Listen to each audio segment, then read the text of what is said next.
जय श्री राम। परम प्रिय मेरे भाई बहन, संसार का सर्वोत्तम पर्व रक्षाबंधन की आप सभी लोगों को बहुत बहुत शुभकामनाएं। इस बार ये दुविधा बन रही है कि हम 11 अगस्त को रक्षाबंधन का पर्व मनाएं अथवा 12 अगस्त को।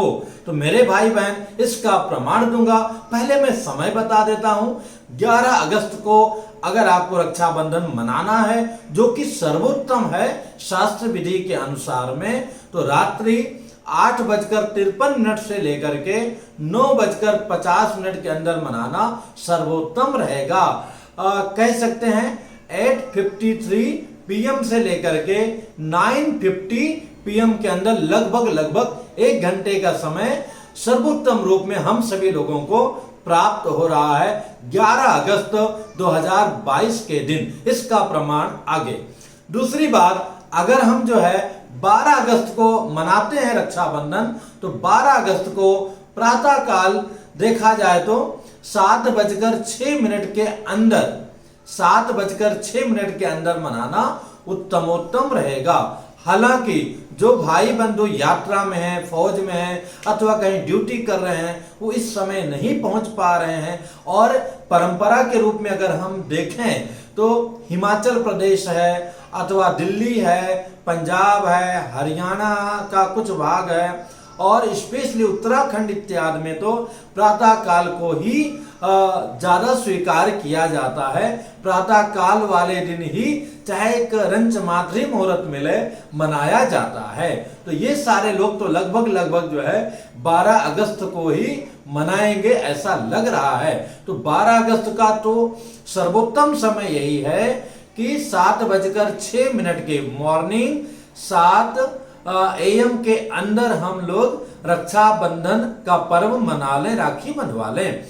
किसी कारण से हमारी गाड़ी लेट है, हम यात्रा में कुछ परेशानी है, तो दिन के 2 बजे के पहले भी एक बार कर सकते हैं, क्योंकि 2 बजे के अंदर अगर हम देखते हैं 12 जुलाई को तो आयुष्मान योग है। और दूसरी बात में लगभग 2:30 बजे के बाद में पंचक प्रारंभ होगा, तो उसके पहले जो है बंध जाना सर्वोत्तम रहेगा।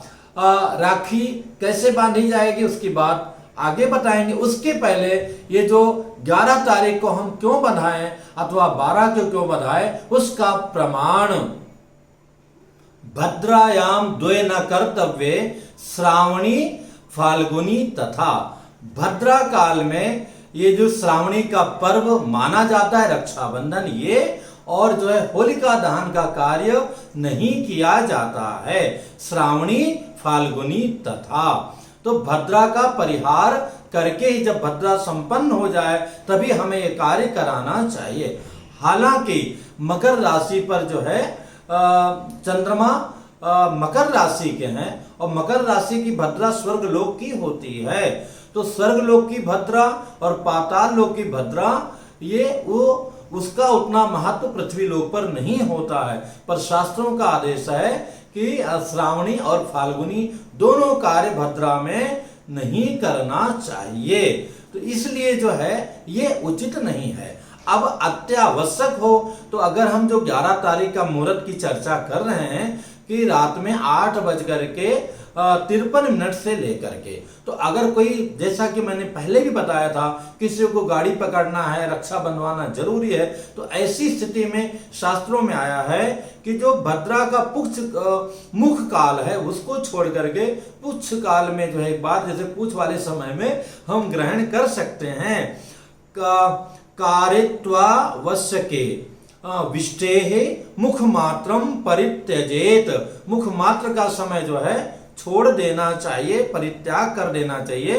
तो अगर हम उस दृष्टि से देखते हैं तो 11 तारीख को शाम को 5:18 से लेकर के 6:20 के अंदर, शाम को अत्यावश्यक होने पर 5:18 से लेकर के 6:20 पर भी हम इंपॉर्टेंट होने से, इमरजेंसी होने से बंधा सकते हैं और उत्तम समय तो वही है। पर जिनको इमरजेंसी है उनके लिए उत्तम यही समय हो जाएगा भगवान की कृपा से। तो निश्चिंत होकर के कार्य कीजिए, क्योंकि और भी प्रमाण आया है कि रक्षाबंधन अवश्यमेव पूर्णिमायां भद्रारहितायां त्रिमुहूर्ताधिकोदय व्यापिन्याम अपराह्णे प्रदोषे वा कार्यम उदय त्रिमुहूर्त न्यूनत्वे पूर्वेदु भद्रारहिते प्रदोषादि काले कार्यम। मतलब दूसरे दिन अगर 3 मुहूर्त हमें प्राप्त नहीं हो रहा है, 3 मुहूर्त क्या है, सूर्योदय के समय पूर्णिमा अगर 3 मुहूर्त नहीं है और पहले दिन पूर्ण रूप से है तो हमें पहले दिन को ही ग्राह्य करना चाहिए। अब प्रश्न ये आएगा कि एक मुहूर्त कितने मिनट का होता है, तो मोटा मोटी एक मुहूर्त 48 मिनट का होता है। तो उसको अगर हम 3 मुहूर्त के दृष्टि से देखेंगे तो लगभग जो है वो हो जाएगा हमारा 148 मिनट, जो कि ऐसे जोड़ने में लगभग 2.5 घंटे का होगा।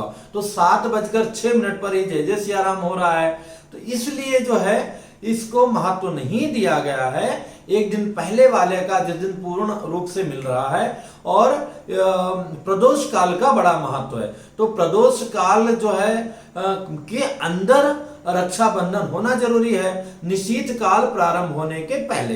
तो प्रदोष काल प्रारंभ में ही रक्षाबंधन बांधा जाए और भद्रा भी निकल जाए। तो भद्रा जो है 8:52 पे लगभग भद्रा निकल जाएगी और वहां से लेकर के जो प्रदोष काल है वो 9:50 तक जो है प्रदोष काल के अंदर में आएगा। उसके बाद निशीथ काल प्रारंभ हो जाएगा। तो इसलिए 11 अगस्त को अगर हम करते हैं तो 8:53 से लेकर के 9:50 के अंदर ये प्रदोष काल भी रहेगा, भद्रा रहित रहेगा। और जैसे शास्त्र की आज्ञा है कि अगर जिस दिन उदया तिथि हमको प्राप्त हो रही है और 3 मुहूर्त का समय नहीं मिल रहा है तो एक दिन पहले ही हमें ग्रहण करना चाहिए, मतलब रक्षा बंधवाना चाहिए। तो उस दृष्टि से देखें तो ये 11 तारीख को सर्वोत्तम है। पर मुहूर्त का अपना महत्व है और हमारी व्यस्तताएं जिस संसार में हम लोग जी रहे हैं इसकी भी कई बार समस्या है। तो और लोक परंपरा की महत्व है। तो जैसा कि उत्तर भारत में उत्तराखंड और हिमाचल और दिल्ली और पंजाब इत्यादि में है कि वो लोग प्रातः काल मनाएंगे तो ठीक है, क्योंकि समूह का ये आनंद होना चाहिए। लेकिन अगर हम उस रूप में हैं तो 11 अगस्त को रात्रि में 8:53 से लेकर 9:50 के अंदर मनाना सर्वोत्तम रहेगा। और जिनको इमरजेंसी है, कुछ ऐसा है 11 को ही बनवाना है, उनको शाम को 5:18 से लेकर के 6:20 के अंदर रक्षा का आशीर्वाद अपनी बहनों से लेना सर्वोत्तम रहेगा। हमारे चैनल से जुड़ी हुई सभी बहनों का, देवियों का मेरा नमन है। और बहुत सारी बहनें जो मुझे एक सगे भाई से ज्यादा प्रेम करती हैं, आशीर्वाद देती हैं, शुभकामनाएं देती हैं। और आप सभी लोगों का एक साथ है जो हम लोग एक कुछ ना कुछ कोशिश कर रहे हैं, प्रयास कर रहे हैं। हालांकि प्रयास अधिक से अधिक लोगों पे जाए, लोगों को जागरूकता मिले, ये हमारी इच्छा है। पर ठीक है, जितना भी राम जी आगे चला रहे हैं तो इस जानकारी को मैं अवश्य चाहूंगा कि अधिक से अधिक लोगों में आप भेजें, इसको थोड़ा शेयर करें ताकि लोग का जो दुविधा है वो दुविधा दूर हो जाए। पुनः मिलूंगा एक नई जानकारी के साथ में। रक्षाबंधन की मेरी तरफ से बहुत बहुत शुभकामनाएं। सभी चैनल से जुड़ी हुई बहनों को सादर प्रणाम। जय सिया राम।